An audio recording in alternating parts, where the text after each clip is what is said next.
Hello, so welcome to easy prep. इस वाले video में हम परसेंटेज का जो पहले वाला पार्ट था, अभी दूसरा वाला पार्ट करेंगे, जिसमें मैं थोड़ा हाई लेवल क्वेश्चन रखा हूँ और सारे के सारे क्वेश्चंस प्रीवियस केस के क्वेश्चन ही है। तो आपको एग्जाम में क्या क्वेश्चन आता है परसेंटेज का, तो उसका तो आइडिया, एक बेसिक आइडिया बन जाएगा। ठीक है, तो इस क्वेश्चन जो पीडीएफ है आपको टेलीग्राम पे तो मिल ही जाएगा। और हाँ, तो जो भी क्वेश्चंस आएंगे तो एक बार दिमाग में सोचो कि कैसे हमको अटेम्प्ट करना है। ठीक है, अगर ना कर सकते हो अभी तो एक बार सोच लो, फिर भी उसके बाद मेरा अप्रोच देखो, तो उसके बाद आप खुद से ट्राई करो। ठीक है, मैं तो करवा दूंगा लेकिन आपको ट्राई करना बहुत ज़रूरी है। तो चलो शुरू करते हैं। तो देखो, लास्ट वाला वीडियो में मैं जहाँ पर छोड़ा था, अब वहाँ से हम कैरी ऑन करते हैं।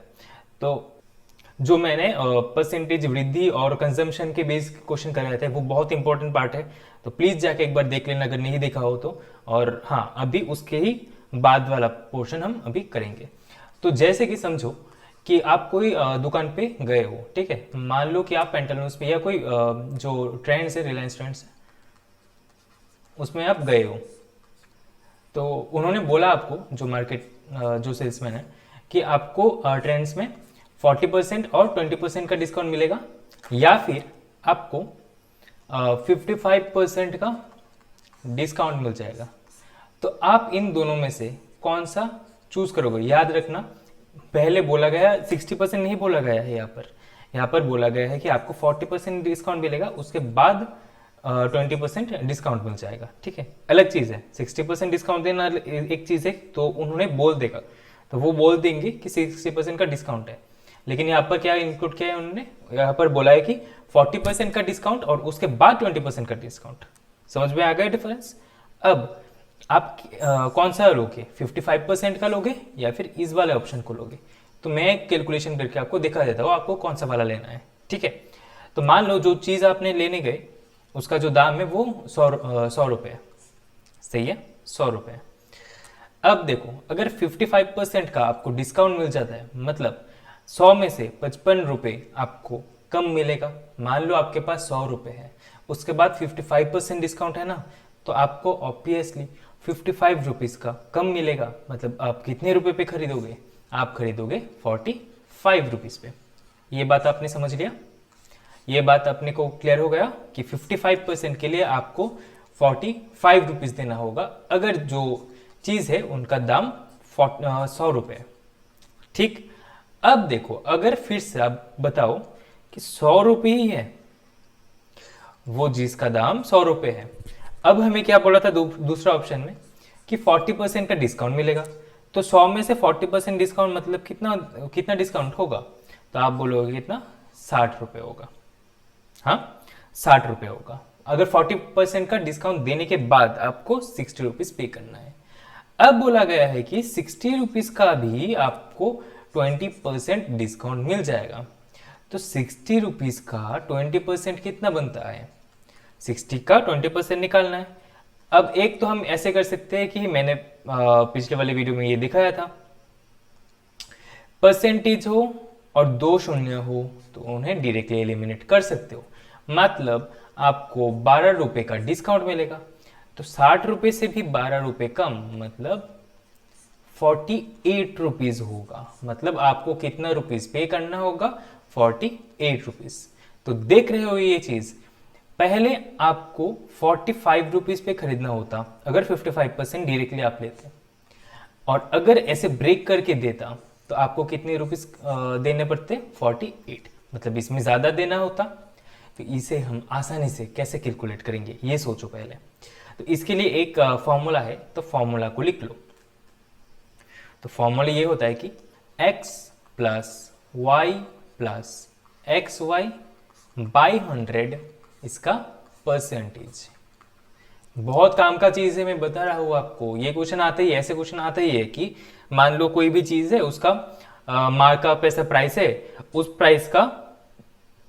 उस प्राइस के ऊपर 2 बार आपको डिस्काउंट मिलेगा, तो आपको एक्चुअली कितना देना होगा जो सेल्समैन है उनको। ठीक है, तो बहुत आते हैं ऐसे क्वेश्चंस, बता रहा हूँ, बहुत इंपॉर्टेंट है, समझ लो। ये है जनरल फॉर्मूला। ठीक है, इसको बहुत अच्छे से समझो। x plus y plus x y by 100 इतना परसेंटेज, इसका मीनिंग क्या है एक्चुअली? जो भी प्लस लिखा है, मतलब कोई भी क्वेश्चन में अगर दे कि आपके पास, मान लो मैं एग्जाम्पल के साथ समझा रहा हूँ, अच्छे से समझना। आपके पास 100 रुपए, ठीक है, आपके पास 100 रुपए। अब आपको पहले 10%, उसके बाद 20%, 20% का इंक्रीमेंट हुआ है, ठीक है। मान लो कि आपका सैलरी जो है वो 100 रुपए, मैं ऐसी एग्जांपल में एग्जांपल दे रहा हूँ तो समझ लेना। सैलरी मान लो आपका 100 रुपए, 20% 10% का इंक्रीमेंट और उसके बाद 20% का इंक्रीमेंट मिलेगा। तो अगर पूछा जाए कि आपका टोटल इंक्रीमेंट क्या हो जाएगा, तो आप कैसे निकालोगे? अब देखो मैंने क्या बोला, इंक्रीमेंट मतलब इंक्रीज, ठीक है, बढ़ोतरी होगा, समझना। 10% का भी बढ़ोतरी होगा, 20% का भी बढ़ोतरी होगा, तो टोटल कितना होगा? तो ये होगा 10 प्लस 20 प्लस प्लस क्यों, देखो इसके सामने भी प्लस, ये जनरल फॉर्मूला है, मैं फिर से बता रहा हूँ, कुछ कुछ इसमें अलग भी होगा, तो वही मैं समझा रहा हूँ किसमें अलग होगा। तो 10 प्लस 20, अब फिर से यही कि बढ़ोतरी होगा, तो प्लस अब x 10 इंटू 20/100 रुपीज का, तो सॉरी, तो इधर पे 0 0 हटा लो, तो कितना आ जाएगा? इधर पे 30, 20 प्लस 10 30, और ये 2, मतलब 32% का आपको इंक्रीमेंट होगा, ठीक है। इसे इस फॉर्मूला के अलावा ऐसे भी निकाल सकते हो कि 100 का 10% मतलब 10 रुपए, तो पहले अगर 100 था, अभी उनको 110 रुपए मिलेगा, और अभी 110 है, उसके बाद इसका 20% का इंक्रीमेंट होगा, तो 110 का 20% मतलब कितना होता है? होता है कितना? 22 रुपए। तो वही होता है कि 22 रुपए का इंक्रीमेंट मतलब 132। तो 132% का इंक्रीमेंट मतलब ही कितना होता है? 132 रुपीज होता है। 100 प्लस 32 कर लो ना, इंक्रीमेंट प्लस, ठीक, तो इसलिए 132। समझ में आ गया? ये इंक्रीमेंट का बात हो रहा है। अब अगर आपको बोला जाए कि पहले आपका सैलरी 100 रुपए था, ठीक है, आपका जो सैलरी है वो 100 रुपए था, तो इसका पहले डिक्रीज किया गया है, ठीक है, इसको पहले डिक्रीज किया गया है 10%, उसके बाद इनको इंक्रीज किया गया है, उसका 20% का वृद्धि किया गया है। तो पहले तो डिक्रीज, उसके बाद इंक्रीज किया गया है, तो आपका सैलरी अभी क्या बनेगा या फिर कितने का चेंज होगा? तो देखो क्या बनेगा, कैसे निकालेंगे, यही फॉर्मूला हम यूज करेंगे, लेकिन इसको ध्यान से देखना। इधर पे x जो था वो पॉजिटिव था, क्योंकि x के सामने नेगेटिव साइन दिख रहा है क्या? नहीं ना, मतलब पॉजिटिव था। लेकिन यहां पर बोला गया है कि डिक्रीज, डिक्रीज मतलब क्या होता है? निगेटिव होता है, मतलब इस वाले फॉर्मूला पे ये क्या बैठेगा? 10 -10। अब उसके बाद हो रहा है आपका इंक्रीज, तो इंक्रीज मतलब +20। समझ में आ गया इतने तक? अब इसमें क्या साइन है? इसमें है प्लस साइन, तो इसमें भी लगा लो प्लस साइन, लगा लिया। x की जगह हम अभी क्या पुट करेंगे? x क्या था? x था पहले का चीज, पहले कितने का इंक्रीमेंट या इंक्रीज या डिक्रीज हुआ है। तो अब देखोगे तो पहले तो आपका 10% से डिक्रीज हुआ है, मतलब x मतलब -10 होता है। ध्यान से समझना, ये वाला चीज बहुत काम का चीज हो रहा है, ये बता रहा हूं मैं। अब y के लिए आपको 10 20 पुट करना है, क्योंकि y तो इंक्रीज है मतलब पॉजिटिव है, कोई दिक्कत नहीं है, बाई 100। अब इसे कैलकुलेट कर लोगे तो परसेंटेज 0 तो ये हो गया अपना एलिमिनेट, तो इतना परसेंटेज है, तो ये -10 + 20 मतलब +20, और इधर पे -2 मतलब आपका 8% का इंक्रीज हो रहा है, ठीक है। समझ में आ गया? ये चीज बहुत इंपॉर्टेंट है। हम जब मॉक्स लगाते हैं या फिर कुछ भी क्वेश्चंस करते हैं, अगर ये आपने को मालूम नहीं होता कि मतलब जो इंक्रीज डिक्रीज का विषय है वो क्या है, तो हमको ये दिक्कत में आएगा ही आएगा, ठीक है, ये दिक्कत आएगा। तो मैं जो पहले एग्जांपल दिया था उसमें भी आप देख सकते हो कि 40% और 20% का डिक्रीज मैंने बोला था, ठीक है, उसका डिक्रीज। तो 100 रुपए है, उसके ऊपर कितने परसेंटेज का डिक्रीज, देखो डिक्रीज हुआ था ना, देखो डिस्काउंट देने का मतलब क्या है, डिक्रीज, प्रॉफिट मतलब प्लस, लॉस मतलब माइनस, और इंक्रीज मतलब प्लस, डिक्रीज मतलब माइनस, बस यही फंडा है। तो प्लस 40% का, सॉरी माइनस 40% का हो जाएगा ना, क्योंकि डिस्काउंट है तो -40। उसके बाद ये क्या है 20, तो ये भी तो डिस्काउंट है तो -20, प्लस साइन है, उसके बाद देख लेना फॉर्मूला पे प्लस साइन है, ये दिख रहा है अपने को प्लस साइन, तो प्लस उसके बाद x का वैल्यू, x को बैठाना है तो x मतलब -40, माइनस जब भी लिखोगे ना ब्रैकेट दे देना, ठीक है। ये पहले तो प्रैक्टिस कर लो, उसके बाद दिमाग से कर लो। उसके बाद -40, अब y की जगह -20 पुट कर देना बाई 100, तो 0 0 खत्म हो गए, माइनस माइनस यहाँ पर प्लस हो जाएगा, तो यहाँ पर है -60 प्लस यहाँ पर क्या है +8 हो जाएगा ना, मतलब -52। तो दुकानदार क्या किया देखा आपने, तो पहले तो ये इल्यूजन दिया आपको कि 40% और 20% का डिस्काउंट देंगे हम, तो लगा था ये तो 55% से ज्यादा होगा, तो आप क्या करेंगे, आप तो ये ले लेंगे, लेकिन एक्चुअली में आपको दुकानदार ने 52 का परसेंटेज दिया है। समझ में आया केस? तो आपको अगली बार से दुकान पे जाना है, कोई भी शॉपिंग में जाना है तो देख लेना सर, कैलकुलेट कर लेना खुद से कि कौन से में आपको फायदा होगा। ठीक है, समझ में आ गया ये वाला चीज, बहुत इंपॉर्टेंट कंसेप्ट है, फिर से बार बार रिपीट कर रहा हूं मैं। तो चलो अभी तो क्वेश्चंस करते हैं। तो इस वाले क्वेश्चन में क्या है कि प्रदीप इन्वेस्टेड 20% मोर देन मोहित। ठीक है, ये इस वाला क्वेश्चन भी बहुत अच्छा है, इस पे आपको रेशियो का एक दूसरा अप्रोच भी देखने को मिलेगा। तो प्रदीप इन्वेस्टेड 20% मोर देन मोहित, तो अगर मान लो मोहित है और प्रदीप है, ठीक है, तो मान लो कि मोहित ने 100 रुपए इन्वेस्ट किया, तो प्रदीप कितने रुपीस का इन्वेस्ट किया होगा, 100 से 20% ज्यादा, 100 से 20% ज्यादा मतलब कितना होता है, 120 हो जाता है, तो प्रदीप ने 120 रुपए का इन्वेस्टमेंट किया होगा। तो इनका रेशियो क्या है, अब बता सकते हो 12:10 का रेशियो है प्रदीप और मोहित का। अब हम उसका छोटा भी कर सकते हैं, 6 और 5 भी लिख सकते हैं, लेकिन काफी है 10, अच्छा चीज है। अब मोहित इन्वेस्टेड 10% लेस देन रघु, तो मोहित ने रघु से 10% कम इन्वेस्ट किया होगा। तो मान लो रघु ने 100 रुपए इन्वेस्ट किया होगा, तो मोहित ने कितना इन्वेस्ट किया होगा, 100 से 10 कम मतलब 90।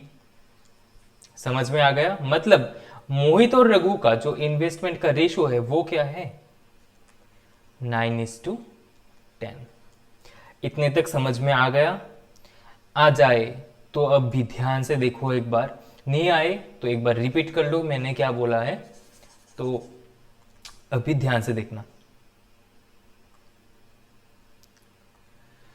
अब जो है देखो, हमें प्रदीप, मोहित और जो रघु है, इन तीनों ने कितने रुपीस का इन्वेस्टमेंट किया, इसका रेशियो निकालना है। तो हमने जो बचपन पे किया था कि जो पार्ट कॉमन है, जैसे कि यहाँ पर मोहित कॉमन है ना दोनों में, तो उनको इक्वल कर लो, तो इसका जरूरत नहीं है, इसे बोलते हैं सक्सेसिव। सक्सेसिव वाला पार्ट बहुत इंपॉर्टेंट है, फिर से जो भी मैं करा रहा हूँ ना इस वाले सेशन पे, बहुत इंपॉर्टेंट पार्ट है। मैक्सिमम क्वेश्चन रिपीट होते हैं और आते भी है, अभी भी जो भी क्वेश्चन आते हैं ना आपको एग्जाम में देखने को मिलेगा, यही पैटर्न का देखने को मिलेगा। इसे अच्छे से समझो, एग्जाम पे इसी लेवल का क्वेश्चन आएगा, इससे भी कम होगा, आप इसको अच्छे से समझो मैं क्या बोल रहा हूँ। तो देखो अब 12 है, यहाँ पर 10 है, दिख रहा है, यहाँ पर 12 है, यहाँ पर 10 है। उसके बाद रघु वाला प्लेस खाली है, तो रघु में जो 10 है, यहाँ पर जो है सक्सेसिव में ये होता है कि यहाँ पर जो है इसको पुट कर दो, और यहाँ पर जो ये है तो इसे पुट कर दो। तो आप समझ सकते हो ये वाला चीज, जैसे कि आप सक्सेसिव में समझो कि आपके पास A, B और C है, ठीक है, तो A और B का जो रेशियो है वो 5:6 है, और B:C का जो रेशियो है वो मान लो कि 2:3 है, ठीक है, 2:3 है।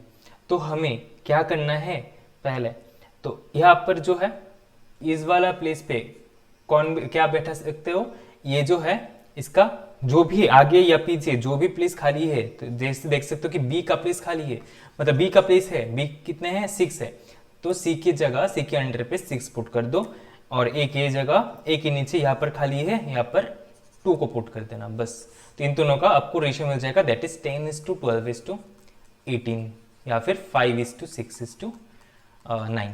हमने 2 से डिवाइड कर दिया, ठीक है। एक ये चीज को हम जब रेशियो प्रोपोर्शन करेंगे तो और डिटेल्स में समझेंगे। आपका एक होमवर्क है,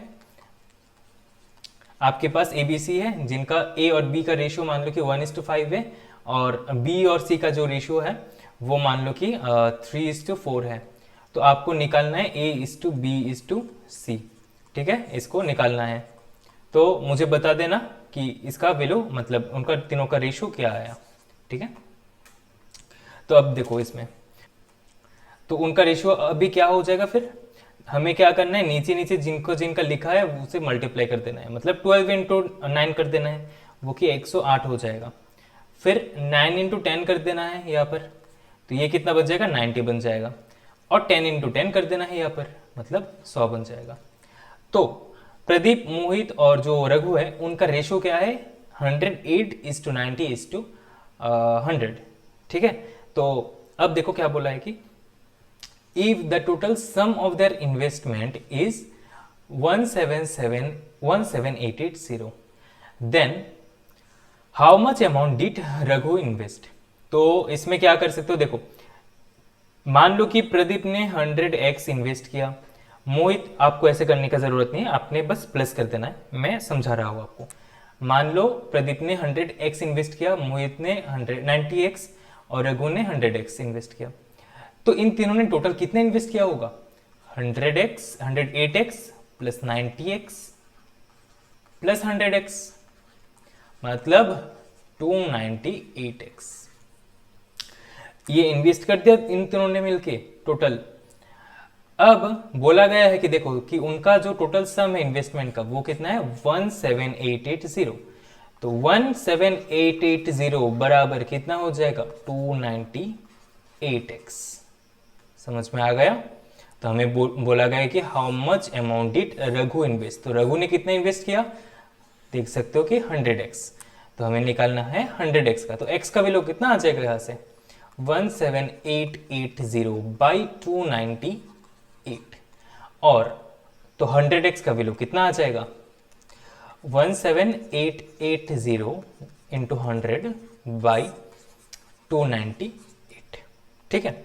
अब एक तो उपाय है कि आप इसे डायरेक्टली सॉल्व कर सकते हो, दूसरा क्या उपाय है ये समझो, ऑप्शंस को देखो, ठीक है। मैं इजियर अप्रोच आपको बता रहा हूं, ऑप्शंस को देखो ध्यान से। x का वैल्यू जो भी होगा, देखो नीचे 8 है ना, नीचे यूनिट डिजिट पे 298 है और ऊपर में क्या है 8 है। अगर आप डिवाइड कर सकते हो तो अपने को मालूम पड़ जाएगा कि ये जब 8 के साथ 6 गुना करते हो, 8 के साथ अगर 6 गुना करते हो ओनली, तभी इसका जो रिजल्ट है वो आएगा होल नंबर पे। तो अगर आप देखोगे ना इसको, अगर डिवाइड कर दोगे 298 से तो इसका आंसर 60 बन जाएगा, तो ये 6000 बन जाएगा, ठीक है। तो इसका आंसर क्या बन जाएगा 6000। तो कितने रुपीस उसने इन्वेस्ट कर दिया, तो इसका आंसर रघु का 6000 बनेगा, ठीक है। समझ में आया ये वाला क्वेश्चन। चलो नेक्स्ट क्वेश्चन में बढ़ते हैं। In an examination 30% of total students failed in quant and 45% in English.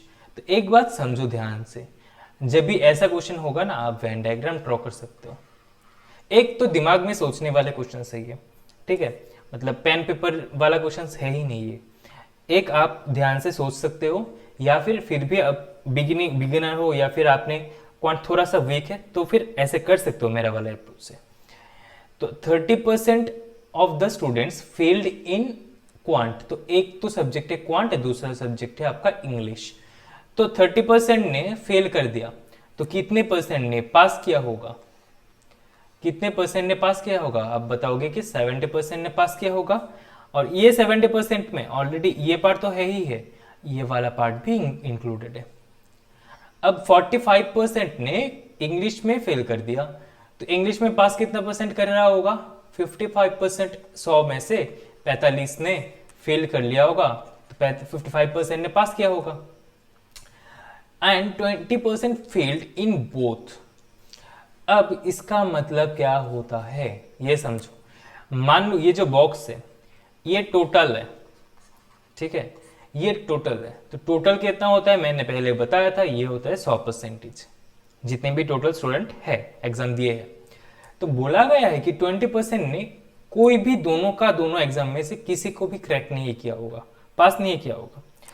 मतलब 100 में से अगर 20 माइनस कर दो तो 80% जो ऐसे स्टूडेंट है जो आइदर क्वांट में पास किया होगा या फिर इंग्लिश पे पास किया होगा या फिर दोनों के दोनों के पास किया होगा। तो 80% स्टूडेंट ने टोटल पास किया होगा। आ गया समझ में? 80% ने कैसे पास किया, 20% ने फेल किया बोथ। मतलब ये क्यू जो ये डायग्राम है इसमें भी नहीं आएगा, ये वाला डायग्राम पे भी नहीं आएगा। तो ये जो 20% है वो आ जाएगा यहाँ पर इस वाले सेक्शन पे, ठीक है। तो अगर 100 में से 20% घटा लोगे तो मतलब 80% होगा। तो 80% ऐसा होगा जो कोई ना कोई सब्जेक्ट में पास किया होगा या फिर दोनों को दोनों सब्जेक्ट में पास किया होगा। तो अब देखो हमें क्या बोला है कि find the percentage who passed in both the papers. मतलब हमें इस वाला सेक्शन का निकालना है वैल्यू।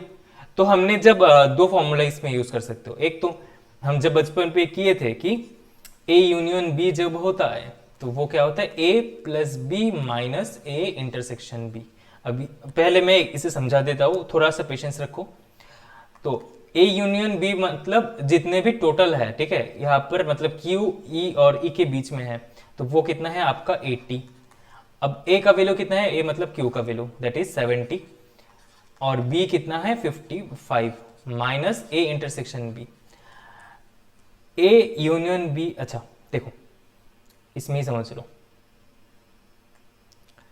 ए यूनियन बी मतलब पास दोनों में भी कर सकता है, खाली क्वांट में भी पास कर सकता है या फिर इंग्लिश में भी पास कर सकता है, ठीक है। यूनियन का मतलब होता है खाली पास करना होगा, अगर दोनों में किए अच्छी बात है, ना किए तो भी कोई बुराई नहीं है।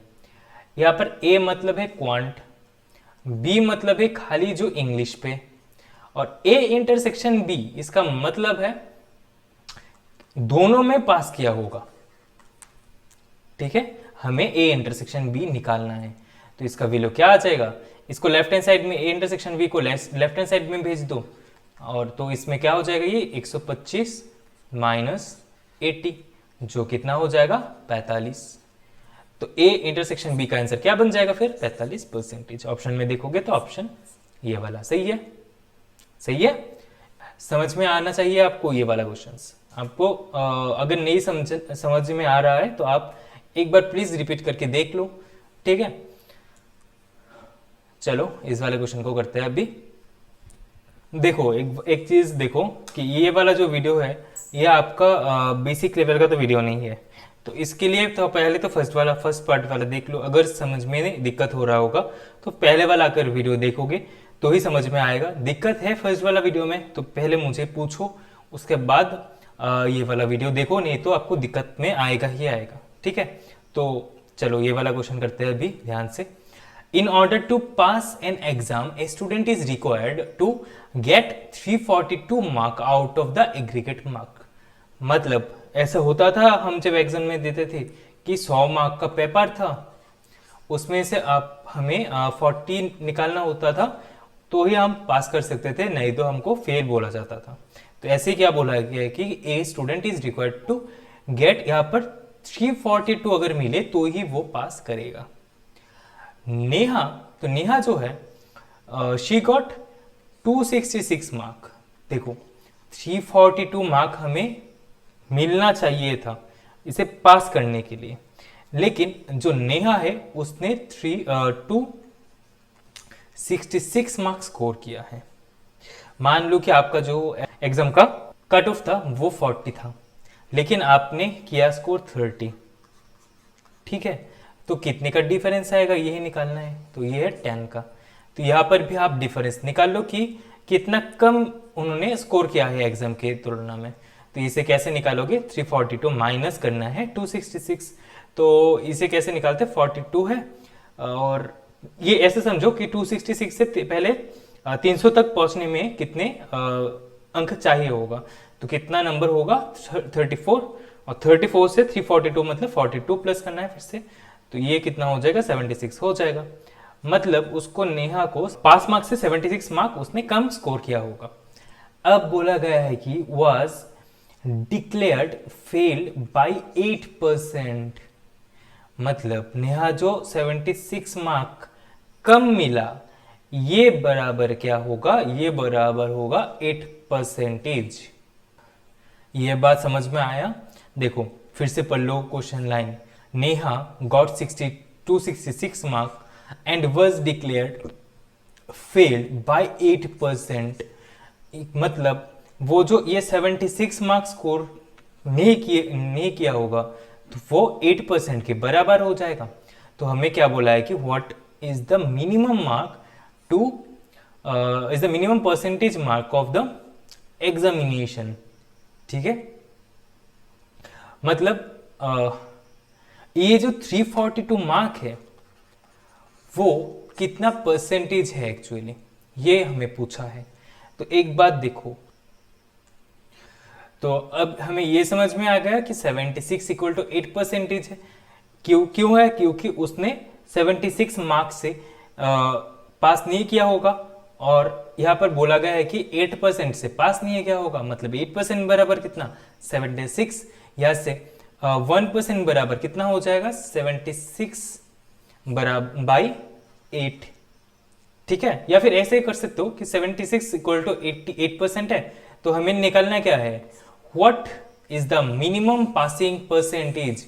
मिनिमम पासिंग मार्क कितना है आपका 342 है, तो मिनिमम परसेंटेज कितना होगा ये समझो, 76 है आपका 8% के बराबर, तो मिनिमम परसेंटेज निकालना होगा। तो इसमें गिवन है क्या, मिनिमम मार्क गिवन है, मिनिमम मार्क कितना है 342। ऐसे भी समझ सकते हो कि 76 इक्वल टू 8%, तो 1 मार्क इक्वल टू कितना percentage 8% by 76, and 342 equal to कितना बन जाएगा 8% इंटू 342 बाई 76। अब हमें इसे सॉल्व करना है बस, सही है, इसे बस सॉल्व कर देना है। तो 4 से इसे डिवाइड कर लोगे तो 2, 4 से इसे डिवाइड कर लोगे तो 19। अब 19 से 342 को डिवाइड कर लोगे तो कितना आ जाएगा 18, मतलब कितना परसेंटेज 2 इंटू 18 दैट इज 36%। तो ऑप्शन में देखोगे तो ये ऑप्शन है, ठीक है। इसको कुछ और भी तरीके से आप अप्लाई कर सकते हो इस वाला क्वेश्चन को। मैं ये वाला अप्रोच दिखा रहा हूँ क्योंकि मुझे लग रहा है ये वाला अप्रोच सबसे आसान होगा, ठीक है। सबसे कम टाइम कंज्यूमिंग हो सकता है ये वाला क्वेश्चन में से, अगर दिमाग में ना सोच सकते हो तो हाँ, तो ये वाला क्वेश्चन में आई गेस दिक्कत नहीं होना चाहिए। हाँ चलो नेक्स्ट क्वेश्चन में देखते हैं। ये भी बहुत अच्छा क्वेश्चन है। Fresh grapes contains 80% water by weight. तो जो ग्रेप्स है, देखो जो ग्रेप्स है उनमें वाटर भी देखने को मिलेगा और जो ग्रेप का पल्प है वो भी आपको देखने को मिलेगा, ठीक है।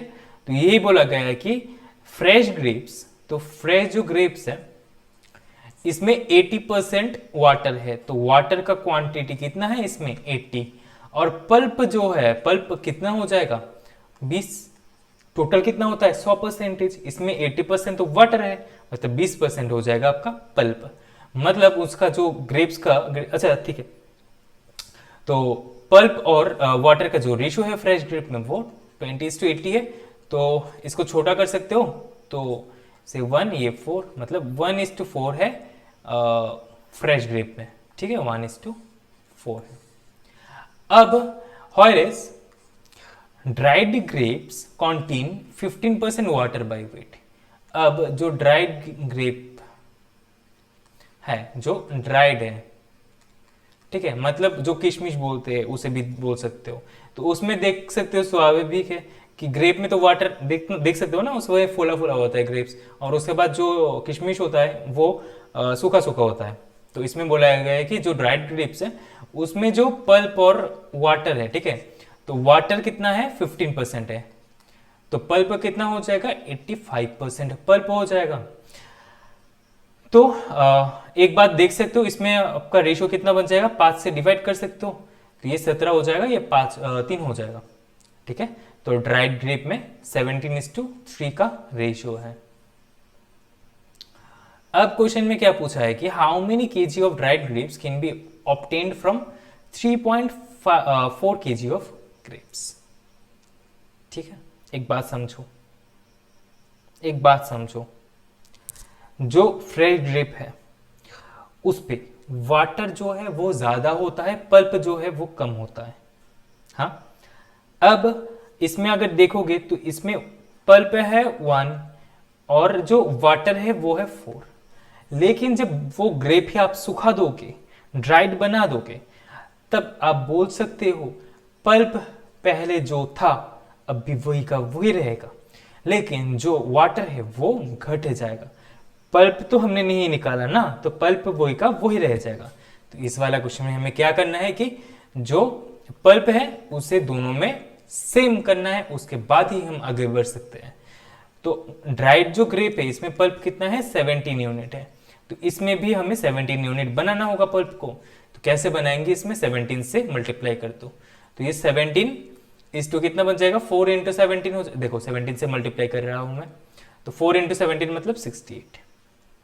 ठीक है, ये पहले था फ्रेश में था, और जो ड्राइड है इसमें कितना है 17:3। तो एक बात समझो, अगर इन दोनों को मान लो कि आपके पास 17 यूनिट का पल्प है, 68 यूनिट का आपके पास वाटर है, तो टोटल वेट कितना बन जाएगा 85 यूनिट। तो अगर आपके पास 85 यूनिट था तो आपको अभी कितना मिल रहा होगा 17 यूनिट और 3 यूनिट का सम, दैट इज 20 यूनिट। तो पहले आपको अगर 85 यूनिट में से 20 यूनिट ही मिल रहा होगा। अभी क्वेश्चन में क्या पूछा है कि from 3.4 KG of fresh grapes, तो 3.4 केजी में से आपको कितना केजी मिलेगा। तो ये कैसे निकालेंगे, 85 यूनिट बराबर 20 केजी 20 यूनिट, तो 1 यूनिट से आपको कितना कितना ड्राई ग्रेप आपको मिलेगा, तो 20/85 हमें क्या चाहिए 3.4 यूनिट से 3.4 केजी से, तो 20/85 इंटू 3.4। अब इसे कैलकुलेट करना है, तो देखो इसको ना हम ऊपर नीचे 10 से मल्टीप्लाई कर दो, 10 से ना मल्टीप्लाई कर दो, तो 10 से अगर मल्टीप्लाई कर दोगे तो 3.4 तो उठ जाएगा, मतलब 20 इंटू 34 हो जाएगा, ऊपर नीचे आ जाएगा 85 इंटू 10। ठीक है, क्योंकि डेसिमल को जस्ट देखो 3.4 है, 10 से मल्टीप्लाई कर दिया, पॉइंट उठ जाएगा बस, तो 34 बन जाएगा। तो 70 से डिवाइड कर लोगे 2, 70 से डिवाइड कर लोगे तो 5, ये 0 0 हटा लो, तो 2 इंटू 2 हो जाता है 4/5 केजी। तो 4/5 केजी मतलब कितना होता है 0.8 केजी। तो अगर ऑप्शन में देखोगे तो ऑप्शन जो डी है 0.8 केजी वो अपना सटीक उत्तर हो जाएगा। ठीक है, क्वेश्चन अच्छा है ना। चलो इस वाला क्वेश्चन को भी कर लेते हैं। मैं जो भी पैटर्न का क्वेश्चन आता है ना, एक ऐसा क्वेश्चन दिखेगा, 6 एग्जाम होगा आपका, तो इसमें एक क्वेश्चन दिखेगा कि आपको वोट से रिलेटेड क्वेश्चन मिलेगा, एक से सैलरी रिलेटेड क्वेश्चन मिलेगा, तो सभी पैटर्न का क्वेश्चन हमें करना बहुत जरूरी है। ठीक है, तो देखो mister Roy spends 80% of monthly salary on consumable items. तो मान लो कि जो मिस्टर रॉय है उनके पास 100 रुपए है, मान लो, तो अब क्या बोला है कि उनमें से 80% ऑफ द मंथली सैलरी, ये मंथली सैलरी है, ठीक है, तो 80 रुपीज, 100 में से 80 रुपीज उन्होंने कंज्यूमेबल आइटम में जो खरीदते, तो उसमें खर्च कर देता है, तो कंज्यूमेबल आइटम में 80 खर्च करता है, तो बाकी कितना 20।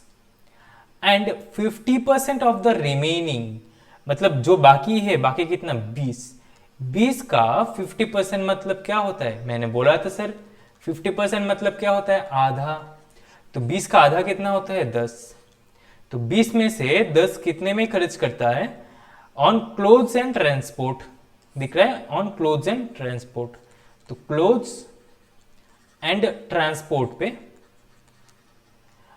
10% खर्च कर देता है। मतलब 100 अगर उसका क्या बोलते हैं उसका सैलरी है, तो उसने 10 खर्च करता है क्लोथ्स एंड ट्रांसपोर्टेशन पे, तो उसका बाकी कितना हो जाएगा 10। 20 में से 10 खर्च कर दिया तो 10 बाकी होगा ना। If his savings at the end of the month at the end of the year is 5370, मतलब 10% क्या है, ये है उनका मंथली इनकम, मंथली सैलरी। तो मंथली इंटू 12 अगर करोगे, ठीक है, वो बराबर कितना होता है 5370। इसका जरूरत नहीं है, ऐसे भी समझ सकते हो अभी के लिए कि 10% जो है उनका सैलरी सेविंग, वो बराबर है 5370। Then what is the monthly expenditure on clothes and transportation. तो एक बात देखो, इस तो करने का जरूरत भी नहीं है, क्लोथ्स एंड ट्रांसपोर्टेशन पे 10% ही खर्च कर रहा होगा, सेविंग भी 10% ही खर्च कर रहा होगा। तो सेविंग अगर 5370 रुपीज है, तो क्लोथ्स एंड ट्रांसपोर्टेशन में भी कितना खर्च कर रहा होगा, ये खर्च कर रहा होगा 10%, सेम है ना, 10% खर्च कर रहा होगा। तो ऑप्शन में देख लोगे, तो ऑप्शन में तो वो नहीं है ना 5370, तो ऑप्शन 5 जो कि 9 ऑफ दिस करेक्ट हो जाएगा।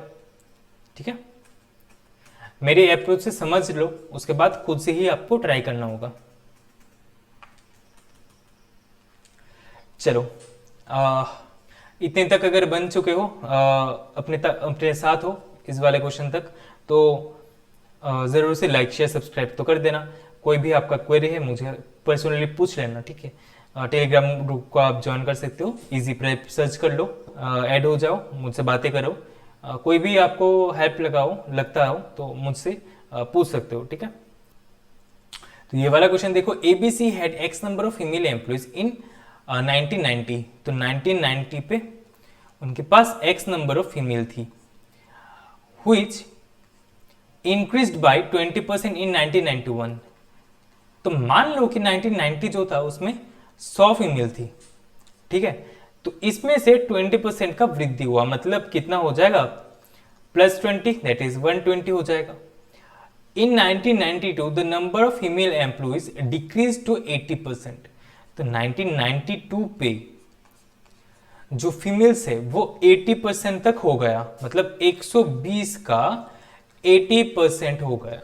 समझ लो ये वाला चीज, the number of female employees decreased to, decreased by नहीं बोला गया है यहाँ पर, डिक्रीज टू बोला गया, मतलब 20% ही कम होएगा, ठीक है। तो अब भी कितना रहेगा, तो वो परसेंटेज हटा लो, 0 क्योंकि है 2, तो ये 96। तो 120 से अभी 96 पे आ चुका होगा नंबर ऑफ फीमेल्स, ठीक है। अब इन 1993 दे डिक्रीज्ड बाय 10%। अब 1993 पे क्या हुआ, 96 था पहले, अब 96 से भी घट के 10%, 96 का 10% कितना बनता है, बोलोगे 9.6। तो अभी 96 से 9.6 कम हो रहा होगा, मतलब अभी कितना बाकी है 80, अगर 10 घटा लोगे तो 86 से अगर 4, हाँ, तो 86.4 होगा अभी बाकी। अब इन 1994 25% मोर फीमेल एम्प्लॉयज वर रिक्रूटेड। अब 1994 जो है उसमें 25% से वृद्धि हुआ होगा, तो 86.4 का 25% मतलब 1/4, ये कितना होता है, तो 21.6, मतलब 21.6 बढ़ रहा होगा। तो पहले था 86.4, मतलब अभी कितना बन जाएगा, इसका सम कर दोगे तो 8 और ये 10, मतलब 108 हो जाएगा ना अभी, ठीक है, अभी 108 हो जाएगा। As a result there were a total of 1334 females. तो अभी एक्चुअली 108 जो है, अभी 108 है, हमने अभी निकाला, तो ये बराबर है 13434 के बराबर। द टोटल परसेंटेज, इसका तो जरूरत भी नहीं है अभी, the total percentage change in the female employees during the given period. तो पहले जब 1990 था तब कितने फीमेल्स था, तो 100 था, 100 फीमेल था। अभी 108 हुआ, तो कितने का चेंज है, 108 माइनस 100 दैट इज 8, मतलब 8% का चेंज हुआ होगा। ठीक है, समझ में आ गया। तो सारे के सारे क्वेश्चंस अच्छे लेवल के थे, आई गेस आपको समझ में आ चुका होगा। तो अगर ना समझ में आया, एक बार खुद से फिर से देखो, और सारे क्वेश्चंस को ना एक बार पॉज कर लो, पॉज करके खुद से ट्राई करो। खुद से नहीं करोगे तो कभी नहीं बनेगा आपका। ठीक है, मॉक्स लगाते रहो। मॉक्स में जो अप्रोच मैंने दिखाया ऐसे भी कर सकते हो, दूसरा भी अप्रोच देख सकते हो, लेंथी मत करना और ज्यादा शॉर्टकट फॉर्मूला यूज मत करना, तो आपको दिक्कत हो जाएगा याद रखने में। ठीक है, तो कंसेप्ट समझ लो, दिक्कत है मुझे बताओ, मैं जितना हो सके आपको हेल्प करूंगा। जो इसका क्वेश्चंस का पीडीएफ है वो आपको टेलीग्राम ग्रुप पे तो मिल ही जाएगा। और पहले तो पॉज करके, क्वेश्चन को पॉज करके है ना, एक बार खुद से ट्राई करो, दिमाग में सोच लो या फिर खुद से पेन पेपर लेकर ट्राई कर लो। उसके बाद मेरा सोल्यूशन देखो, उसके बाद फिर से खुद से ट्राई करो, तभी आपको ये होगा, आपका क्लियर होगा। ठीक है, दिन में 1 घंटा तो एटलीस्ट क्वांट को दे दो, तो आपका रिजल्ट देखना आपका अच्छा होगा ही होगा। तो अगर वीडियो अच्छा लगा है तो लाइक शेयर सब्सक्राइब कर देना, और thank you for watching the video.